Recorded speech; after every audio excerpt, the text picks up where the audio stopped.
Hello guys! Hello Earth Signs, Gemini, Libra, and Aquarius. Welcome dito sa aking channel, Kapalaran 888, Earth Signs, Gemini, Libra, and Aquarius.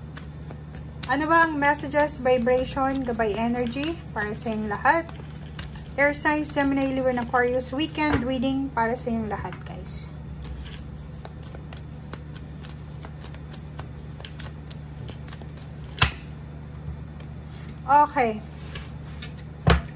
Okay guys, so Air Signs, Gemini, Libra, and Aquarius. Comment down below if resonated ka. Posibleng makatanggap ka ng posibleng talaga. Posibleng makatanggap ka ng dalawang balita. Balita. It's either good news or bad news.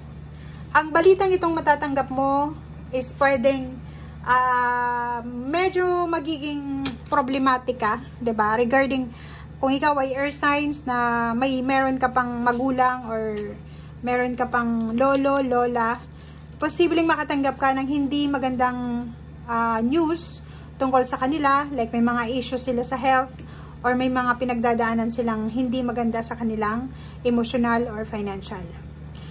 Yung iba naman, may good news na matatanggap. It's either proposal, wedding proposal, it's either money, relationship, partnership, pera, kontrata, or kung ano man to na message, or kung ano man to na balita, or pwedeng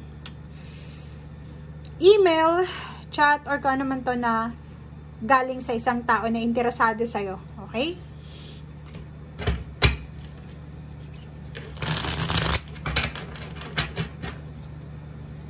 Ang nakikita ko rin sa inyo dito is medyo concerned ka kasi siguro gusto mong magpakasal pero hindi aprobado ng parents mo yung pakakasalan mo kasi siguro ang minamanifest nila is wealthy, yung taong yon mayaman. Gusto nila mayaman yung mapapangasawa mo sa hirap ng buhay sa ngayon or kung ano pa man. So, parang yun ang concern mo. Pwede ang concern mo is pera, or pwedeng ang concern mo is documents, or concern mo kung ano pa man. Six of Wands and Ace of Pentacles. Meron dito guys na Earth Signs, Gemini, Libra, and Aquarius na makakatanggap ng balita or pwedeng confirmation tungkol sa trabaho na ina-applyan nila. So, etong Ace of Pentacles parang ganon yun. If ever nag-apply ka ng trabaho, if ever nag-aasikaso ka ng papeles, sa weekend na to, or Lunes, 15, pwede kang makatanggap ng confirmation na kailangan mo nang asikasuhin yung papeles mo for interview or for exam. Parang galing sa HR. Next is, pwedeng makatanggap ka ng balita na pwedeng pagkakitaan mo. It's either business, investment, or kano pa man. Or makatanggap ka na may awards ka, may rewards, or pwedeng may victory and success, recognition, or kano pa man. Yung iba din sa inyo is ang good news na pwedeng matanggap nyo is buntis kayo kung babae ka, or kung lalaki ka naman, pwedeng yung partner mo, asawa mo, ay buntis, or may new beginnings dito na magsisimula. Pwedeng makatanggap ka ng balita na yung kakilala mo buntis, or yung kakilala mo ikakasal na, or yung kakilala mo is na-promote sa trabaho, or kano pa man. Meron din ditong balita na isa sa mga hindi mo ini-expect na trabaho ay i-offer sa'yo. Comment down below guys. And nakikita ko siya dito business din. May iba sa inyo dito na matagal nyo nang hinihintay. Investment ba yan? Or pwedeng mga kontrata, or mga additional source ng income, partnership, ang posibleng darating sa'yo, na siguro matagal itong nahang. For example, matagal kang nag-apply papuntang ibang bansa, and then, ngayon na hindi mo ini-expect ito, bigla siyang darating sa'yo. Nakikita ko rin sa'yo dito na may pwedeng hihingi sa'yo ng pera, hihingi sa'yo ng tulong financial, or pwedeng ikaw to na nangangailangan ng pera or financial help. Page of Pentacles. May good news dito na posibleng dumating tungkol sa future mo. Kaso lang, mag-iingat ka sa taong magbabalita nito. Okay? So, ibig sabihin yan, if ever man makatanggap ka ng balita, like tungkol sa future to, ano ba yan? So, may uso ngayon yung mga organization sa internet, di ba? Mag-o-offer sa'yo ng trabaho, mag-o-offer sa'yo ng pautang, or kano pa man. Ingat-ingat ka. Baka madala ka sa mga offer nila, or sa zero interest, or kano pa man. And, kawawa ka sa future. Kasi, hindi mo alam kung ano itong pinapasok mo, or papasukin mo.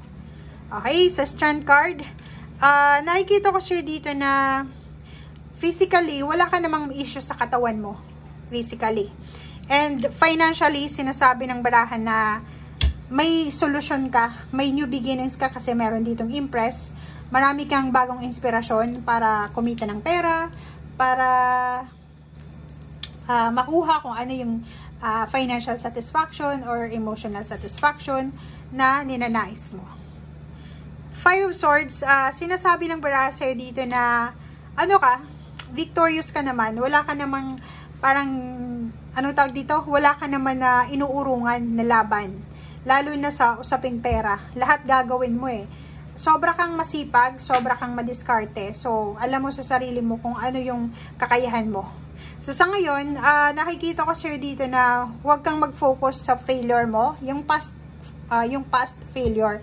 Diba, may mga nangyari sa nakaraan na nag-fail ka, huwag ka doon mag-focus. Kasi meron ditong hindi magandang baraha, itong Seven of Swords, na may mga tao sa paligid mo na instead na purihin ka nila, like for example, na-promote ka sa trabaho, or nadagdagan yung sweldo mo, instead na purihin ka nila, ibinabalik nila yung failure mo sa past. So, yun yung bigyan mo ng pansin na huwag kang madadala sa kung ano man ang sinasabi nila against sa'yo.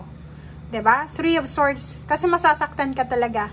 Ano man itong sinasabi nila laban sa'yo, ignore mo na lang. Kasi ang importante sa ngayon, na surpass mo yung kung ano man ito na nangyari sa nakaraan. Ang importante ngayon is na andyan ka na sa freedom. Ang importante ngayon is malapit ka na doon sa minamanifest mo. 'Di ba? Konting tiis, konting tiyaga, lalo doon sa mga tao sa paligid mo kung nasa trabaho ka. Tapos ang dami-daming mga negativity sa paligid mo, mga toxic na katrabaho. Sinasabi ng baraha, huwag kang mag-alala kasi yung karma, good karma is nasa iyo. And Nine of Pentacles, sinasabi na isa sa mga pinapanalangin mo, isa sa mga minamanifest mo na kontrata, isa sa mga pinag-aawayan na issue dito sa mundong ibabaw, which is pera, fame, favor, victory, success, ay mapapasayo yan.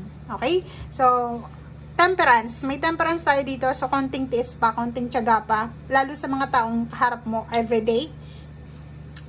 Lawakan mo ba yung pasensya mo? Hanggat hindi mo pa nakukuha yung victory talaga na para sa'yo. Okay? Thank you guys. Bye!